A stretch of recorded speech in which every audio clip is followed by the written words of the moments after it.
A&E has been doing a great job with the WWE Legends edition of their award-winning biography series, looking at Degeneration X, China, all sorts of legends.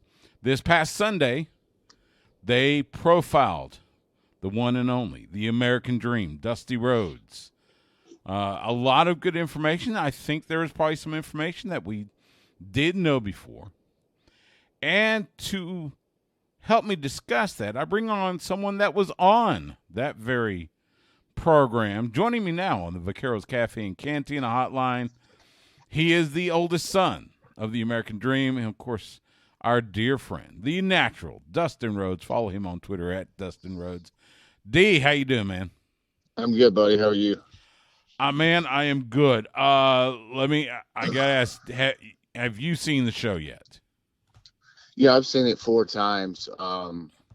Yeah, all 3 of the times, there's some rough cut stuff before, the final product, but, it got me. It got me each time, but it really got me last night, or Sunday night. So yeah, I tell you what, it was it's very well done, very emotional. Let me ask you this: the interviews that they did with you, when were those done? it was done a while back, man. I think probably around, I want to say 4 or 5 months. Okay, I was going to say because when they did the shots of you at Rhodes Wrestling Academy, I think it looked like maybe Class 5 or Class 6. It was probably class 6. Okay, all right, that's what I thought. Possibly some of it. There was a lot of different shoots we did. Yeah. I wanted to ask you, and it's kind of interesting. So your father was born in East Austin. Do you ever drive through there, just kind of connecting with him? Not all the time. I have. I mean, as you know, right now East Austin is crazy overgrown. So it's not like the olden days in the the 60s, but watching the video and just having the video footage of stuff like that is just so cool. It just takes you back a little bit. Yeah, it does, and you're right. Driving through East Austin now, you've got a lot of new development. You look down, say 7th Street, down Chacon, you've got all those new restaurants and everything. It was funny. So they talked about one of your dad's first matches happened to be at the Sportatorium in Dallas against Fritz von Erich. In fact, the program said it was September 3rd, 1968. So I was all of 2 weeks old when that happened. I wanted to ask you how was the relationship and how is the relationship between your family and the von Erichs? I didn't meet Fritz. I don't believe I did unless I was a young age, and I just don't remember. I could have, like one of the times in Austin, if they ran a show at the old auditorium downtown, or not the auditorium, the Coliseum. Yeah, City Coliseum down there on Barton Springs. You're right. Yeah. I went there twice with Dad at a very young age. I don't remember much, but I remember all the people had left, and it was just fun. I'm his son, and I'm just like a fan, and I love my dad. And I went over to the wrestling ring when all the people were out, and we're just waiting for him to shower up and stuff. And he came out of the wrestling ring and said, "Don't you ever get in that wrestling ring again." And it just kind of scared me. But I was young, so it's like I know he was just trying to shelter me from getting hurt, probably, or whatever. Yeah. But Fritz, Kerry I've never met David, and I love Kevin, and I talk to his sons often. Yeah. I've had the chance to meet Kevin. Of course, Ross and Marshall, his sons, 2 just outstanding young men. 2 great talents in the ring. Really talented kids. And I would love for me and Cody to one day wrestle them. That would be so cool. Well, and it's kind of funny because the first time I saw them, it was several years ago. They were wrestling an independent promotion up in Dallas, and to see Ross and Marshall in the ring, it felt like I was watching Kevin and David, or maybe Yeah. Kevin and Kerry. It was, and I guess maybe with Marshall with the barefoot, just like his father. Yeah. It put the goosebumps on you, thinking back to that. I mean, you talk about royal families like Cody's line. There's more than one royal family. That's one of them. The Von Erichs, the Yeah. Harts. I mean, the bloodline. You have so many different families that are, have done so much for the business and stand out. We're definitely one of them. But the Von Erichs are definitely Yeah. right there. Well, and you mentioned families. A lot of those royal families are Texas based. Between you guys and the Von Erichs, the Funks, Guerreros, Man. the Blanchards. I mean, you talk about families in wrestling. Man, the state of Texas has borne its share of royal families. That's for sure. It's kind of like, Texas has its, like you just said, its share of talented, outstanding wrestlers to come out of it. And then there's also, like Minnesota, they bred some really good, talented wrestlers. Yeah, they have. They have. The episode went through Dusty developing into the American Dream through his travels through the territories, and especially working in Florida, with Eddie Graham and such, and his rivalry with Pac Song. Are there elements of that development that you put into your curriculum at the Rhodes Wrestling Academy? Absolutely. A lot of Dustyisms, and a lot of sayings and things. And I just add my own little piece of the puzzle. And I just try to remember the things that he always taught me, to work hard, keep your nose clean and your head down, and to, keep moving and keep stepping, which is on my logo and on my ring aprons. And that's the one thing that he really instilled in me when I came out of rehab from my drug addiction and alcoholism. And it was to keep stepping, and he would call me every day. So that is a big part of my sobriety. My dad, my family, and just the support group that I have from it still. So, there's Dusty all over my building, and I'm very proud of him and everything that he's done, and being my father, and Cody and Teal and Kristen's. It's we couldn't ask for a greater father. What a public figure, but when you're his son or his daughter, he's just that. Yeah. Right. But to the world, he's like an Elvis Presley or somebody like a Michael Jackson, and it's incredible. It is, and I know that the intros to a few of the student showcases that we've had, you've talked a lot about what your father has meant not only to you but to the wrestling business. I wanted to ask you, so when your father married Michelle, Mm-hmm. and I come from a family like that, what were your emotions going through the fact that you now have a stepmother? It's a life separate from what you knew in Texas. Well, that was a pretty young age. I don't really remember what I was thinking back then, but Michelle, my stepmom, was an incredible stepmother and treated me like her own, and, as I did get a little older and finally moved to dad, and I would get grounded or something like that from dad, she would always lift it. So she would go against his rules just to let me do things, which I should have been in trouble for.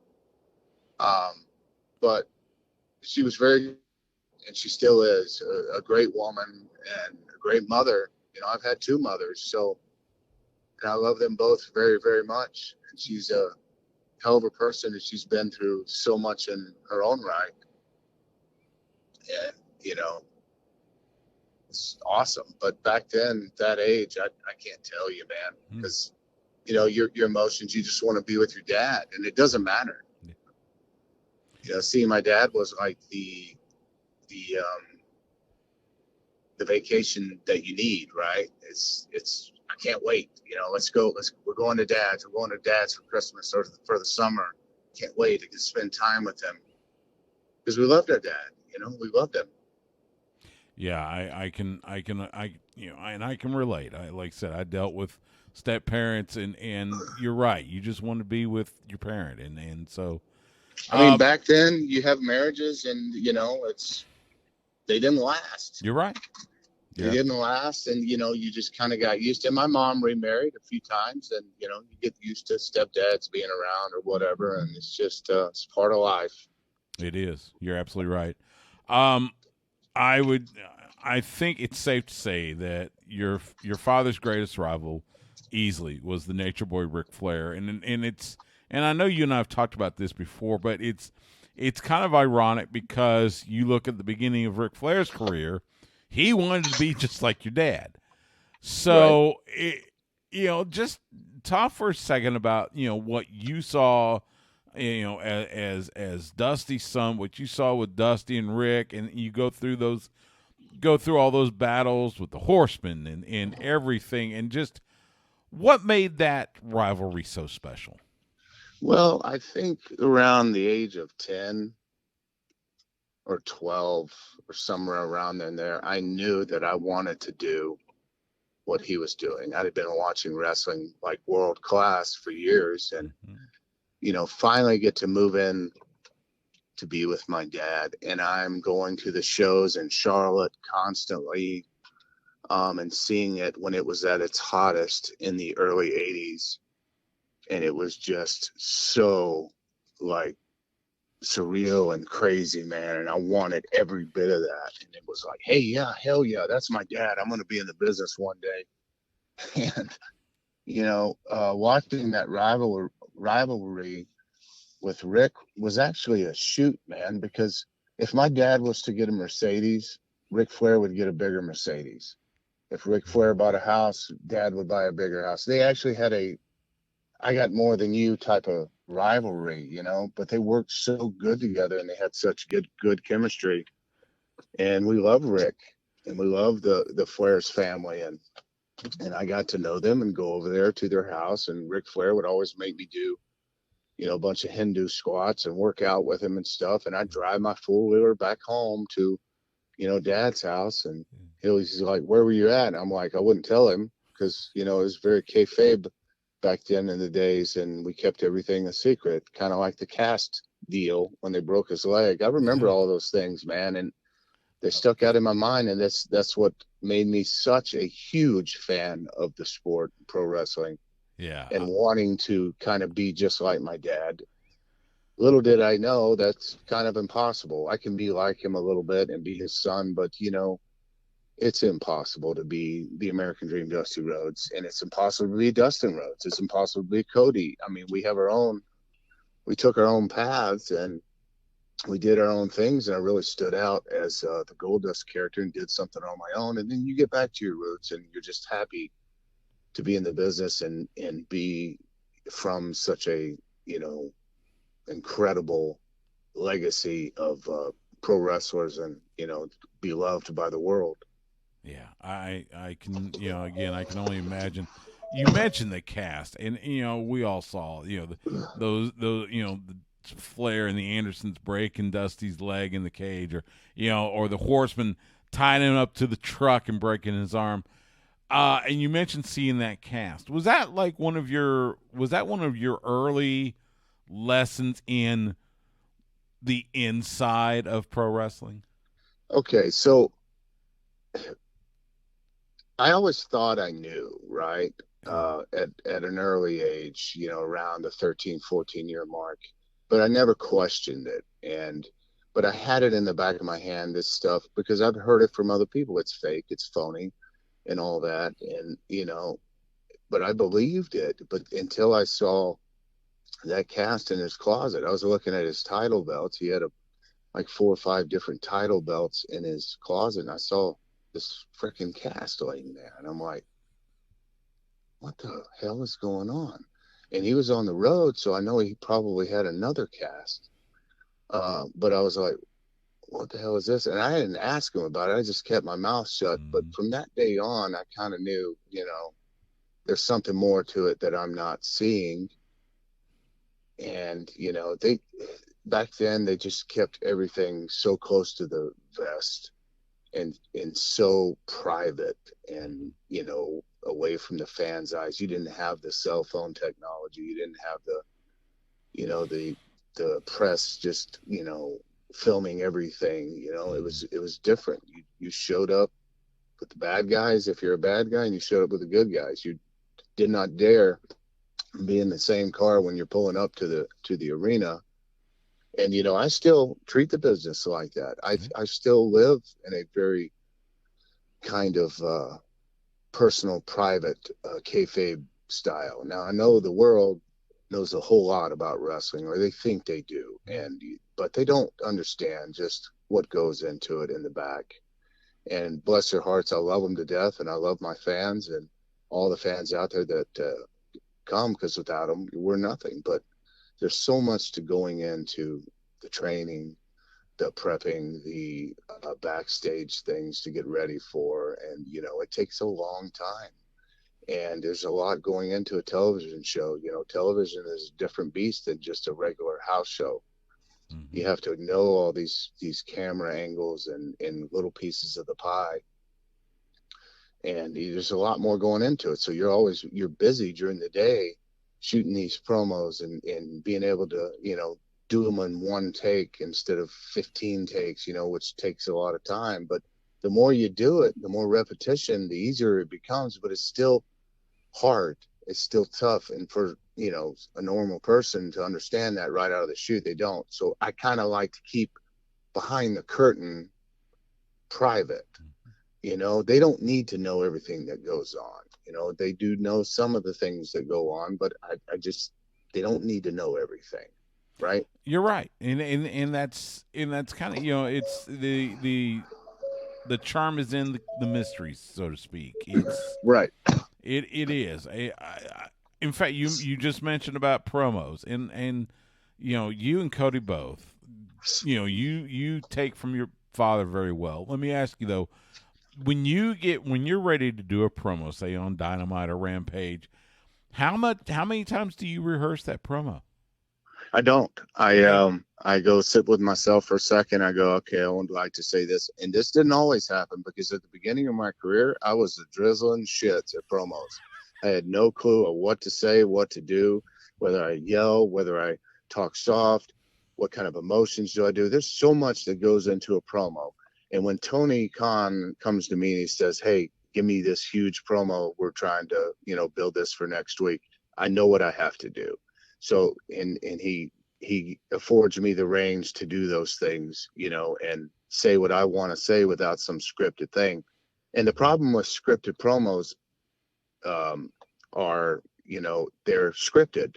They're not coming from emotion, and there's no real emotion in them. It's what somebody has written for you, right? And then, but what I did learn is when a scripted promo is handed to you, they never told you you need to make this your own. So if you have a scripted promo and say, I'm supposed to say this from Tony Khan, and he's written me a promo, which he has not, but if he does, then I'm going to put those words that he wrote in Dustin Rhodes' character. I'm Mm-hmm. going to put them and make them my own so that I can bring the emotion, so that I can move somebody sitting at home. And I think it's very important these days for the youngsters that are getting into the business to focus on not so much the moves, not so much what you say, but how you move someone sitting at home casually tuning in for the first time. You want to hook them, right? You want them to feel it when they're sitting there and they're like, "Holy man, that was incredible. I got to watch this next week." That is the key to a good promo, is making somebody feel something. And my dad taught me that. But it took a lot of years figured that out. And now it's like, okay, I'm working Lance Archer next week, or I'm working John Moxley or whoever, and I need to cut this scathing promo, whatever, but still be a babyface. But I bring it to a level and then bring it down, and the people kind of they feel it, and I know how to do it now. And I don't need 5 minutes to do it. I can do it in a minute, 30 or 2 minutes. Yeah. And 2 minutes is a long time. And if you can't capture the crowd in 2 minutes and you only got 40 seconds worth of stuff and you're just rambling on, it's going to be flat. They're not feeling it. They're not there. They're not invested in it any longer. Yeah. I mean, and that's a lot of what was said on that show was about how Dusty could talk folks into a building, and Yep. he did it so magnificently over the years. It's like in the Hard Times promo, and I use it all the time in my school when we're Mm-hmm. watching or teaching the first day of promos. I'll play that one. And when he's reaching out and he says he's reaching out and he's sticking his hand out there Mm-hmm. like he's some kind of god, right? And he's reaching through the screen. This is what I picture. And, just talking to the person that's the one person that's sitting in his recliner, eating his food or whatever, and he's watching Dusty Rhodes for the first time. He moves that person. And if he's moving that person, he's moving a nation.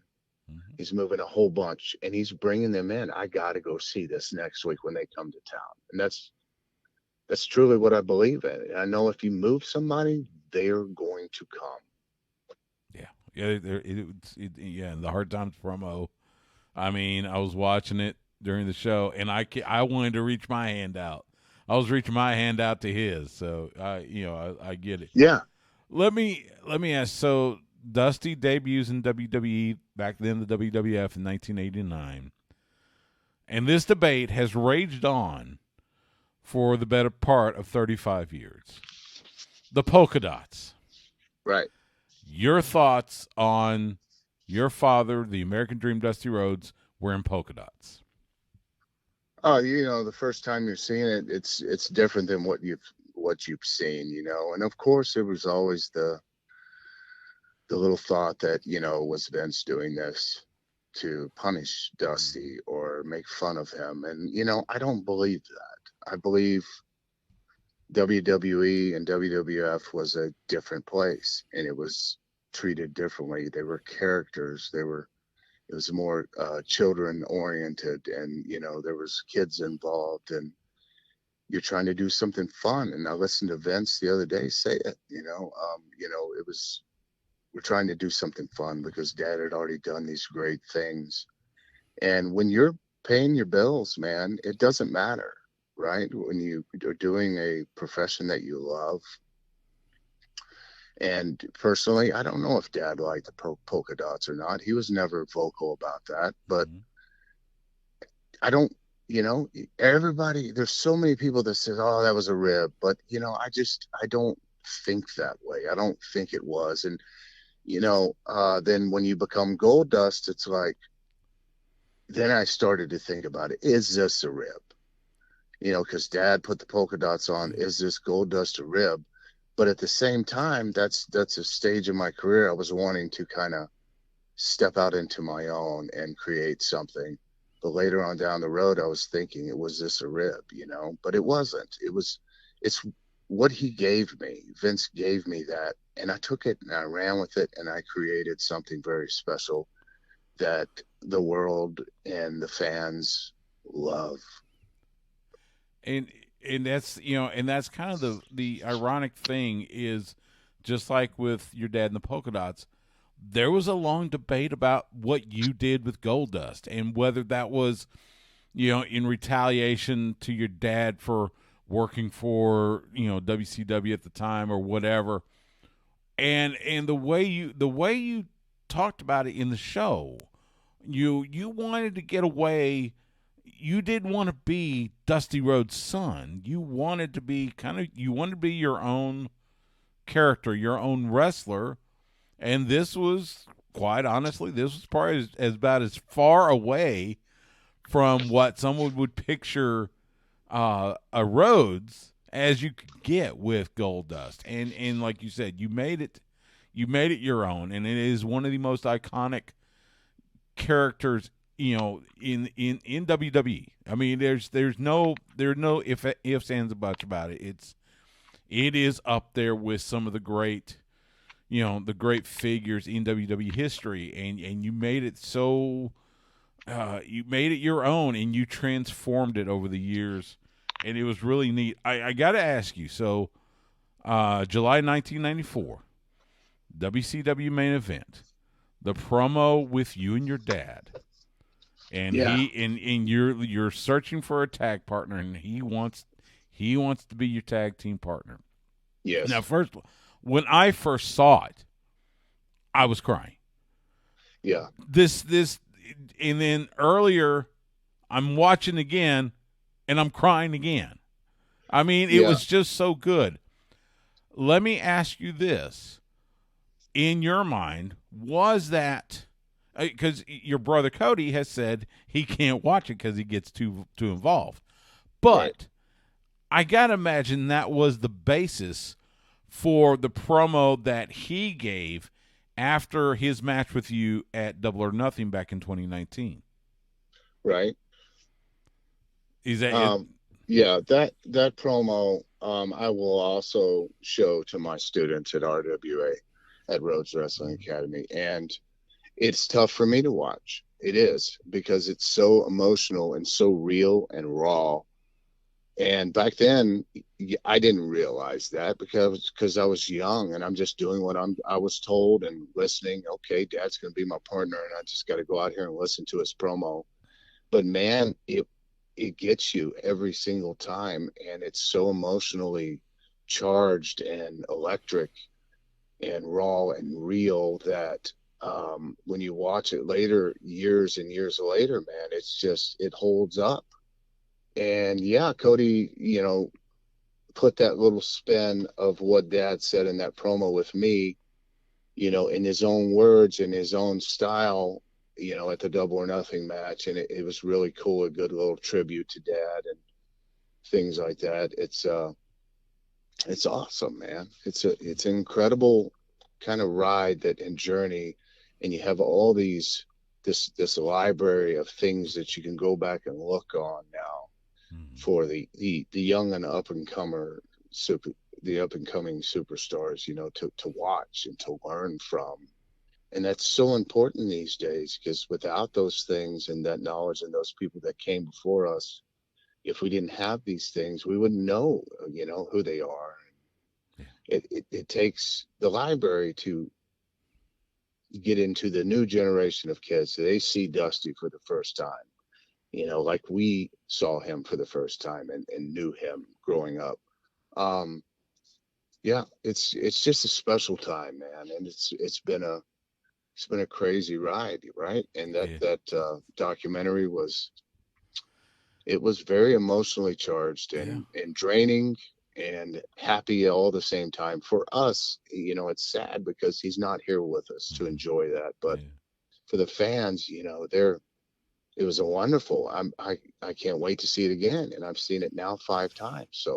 Yeah. So it's crazy. Oh, and by the way, you and Cody, you brought me to tears in 2019, and I've gotten to know both of you, so it's, you like I said, you guys just have it. The episode spent time on, and you and I have talked about this. The when you had your falling out with your dad, and it was for 5 years, and then Barry Windham is driving you to Jacksonville, and he says, "Oh, by the way, your dad's here," and you talk about that reconnection, that big hug, and it also implied that you had, falling out with your dad. You also, were you kind of shoot away Cody. So I want to ask, when did you and Cody reconnect? I'm not sure of the exact year, but you know, missing those few years in Cody and Teal's life, it it hurt. Mm-hmm. Um, and regardless of it being, whoever's fault or whatever. It is what it is. And I've, done my best to try to, make up for lost time and just try to all of us hold this family together because it's the most important thing. And I think Dad would want that. And I'm sad that I missed out on some of Cody's younger years playing football and doing some stuff and Teal, at her school and things in her life. But I had to fall down and I had to struggle and I had to figure it out my way. And that's the only thing that I could really say about it. I fell and I was in a deep hole and I got out of it. I got out of the hole and I haven't looked back. And as sobriety and things go, man, the demon is always, the devil's right on your shoulder. He's behind you, and all you have to do is turn around, look at him, grab his hand, let's go for a walk. And I choose not to. And I live by this rule every day to try my best. And I'm a work in progress, just like anybody else. Try not to dwell and look back at the past and not even look at towards the future, because right now this may be all I have today. And if I can get through this day and have a good day and be a loving brother to my sisters and my brother and a loving son to my stepmom Michelle, and my mom's gone now, so that's all I have. And if I can just do that, then for today it's going to be okay, whether they like it or not. I'm going to do my part in trying to become a better brother and just be a better man, because I've become wise in my older age and I've been through a hell of a lot that people just don't realize and just don't know. And how many times I've fallen and how many times I've failed, but I'm still here. Thank God for it, that I'm still here and thriving and, carrying on and trying to continue to carry on this legacy of this family, but most importantly, my family at home, and being there for them and taking good care of them and doing by the family right. And that's all I can do. And all I can even say on that issue anymore is that that's in the past. It's over. I can't do anything about it. I've made my amends. And I'm just looking at what's right in front of me right now and what I can do to better myself and everybody else. As your slogan says, keep stepping. I mean, I think Stepping, buddy. I think back to 3.5 years ago when you came over and we had that wonderful conversation and we talked about your addiction and everything. Actually, I think it was 4.5 years ago, and it was so good. And the kind of coming out of it and being who you are today, it is uplifting. It's an inspiration, quite honestly. And I think one of my next ventures might just be going out and talking about addiction and recovery, sobriety, and telling my story. And I think there's a lot of people out there that will be inspired about it, because I get messages all the time about the way I've been lately on social media and just the sayings that I have, and it's just whatever comes out of my mind at the moment about being positive. And I'm not always positive, and I have bad days, but it's okay to have a bad day as long as you just kind of look at, hey man, I've been somewhere that I don't want to go again, and it's okay to have this bad day, but let's get back to it. So I want to try to have some, I think here in the near future, some speaking engagements around the country or around the world, and just tell my story. And I think people will be interested. I know they would be. I think it'd be fantastic. Let's talk about that match in 2013 at WWE Battleground. You and your brother against the Shield. Your dad's with you. I mean, that was just, it was lightning in a bottle. And you and I talked about how they would never do you versus Cody, but the tag team with you and your brother, that match was so special. It was so good, and the story it told resonated with everybody. Just kind of reflect I mean, we're now, I guess we're close to 10 years ago with that Yeah. match. Just Well, reflect on that you match. said lightning in a bottle, and that's exactly what it was. You never know when something like that is going to happen because it doesn't happen often, but when it does, you better recognize it and you better write it. Um, and me and Cody were so young, Cody was so young and we're just having the time of our lives. And this happened and it was like, wow. And now they're starting to really respond and they were responding crazy, man. It was a hot angle and the Shield had never been beaten. And, we won our jobs back. Dad was there, and it's the ultimate, being there with your dad and your brother, and we're all in this together, family versus family.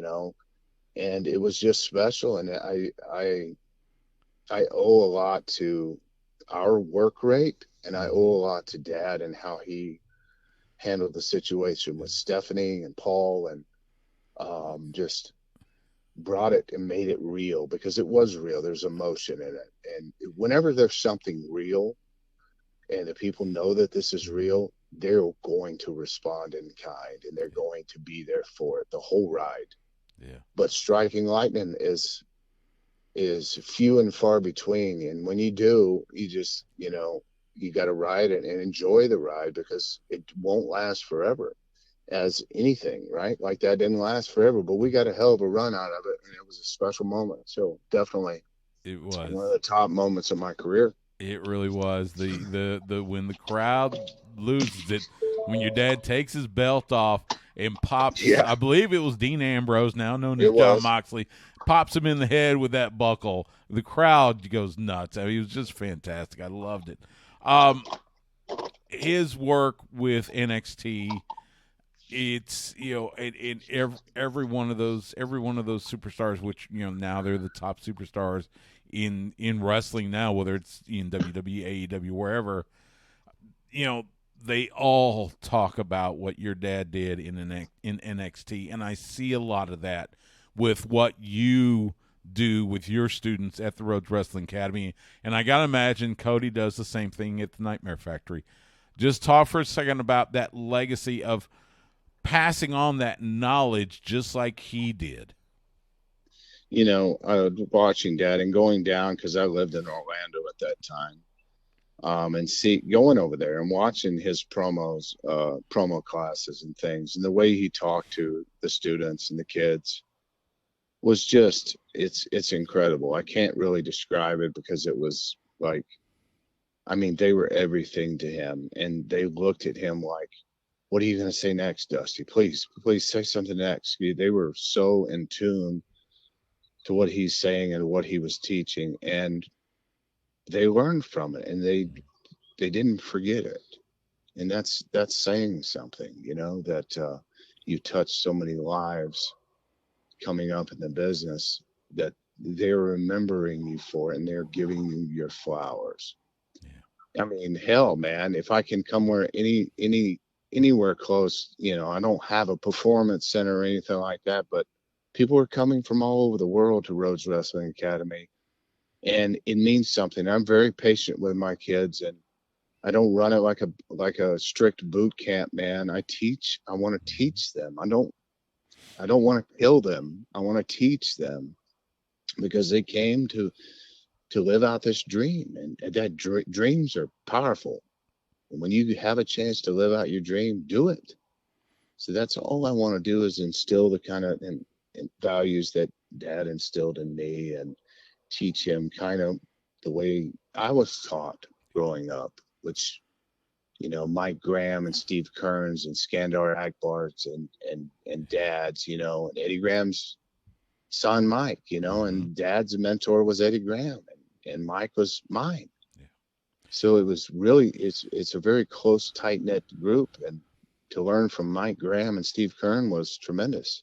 He taught me a lot. And then being in the ring with Arn and shutting my mouth with Barry, Mm-hmm. with Bobby Eaton, with Ricky Steamboat, those guys were my teachers on the road and in front of crowds. And that's where I learned the bulk of the wrestling business. I've been lucky enough, and you've given me such a great opportunity to be the commentator for the student showcases. And one of the things that I love seeing is after each match, when you go over and these students come over and give you the biggest hug, and you give them all the words of encouragement, and you tell them how well they did, and it really touches me, quite honestly, because it's again, kind of seeing that love of the business and the love for these students that you have, again, passing that legacy on, just like your dad did, and just like those that came before you did. And so it's so amazing to watch. We lost I mean, us. I wish I had a multi-billion-dollar company that I could put them to work, you know.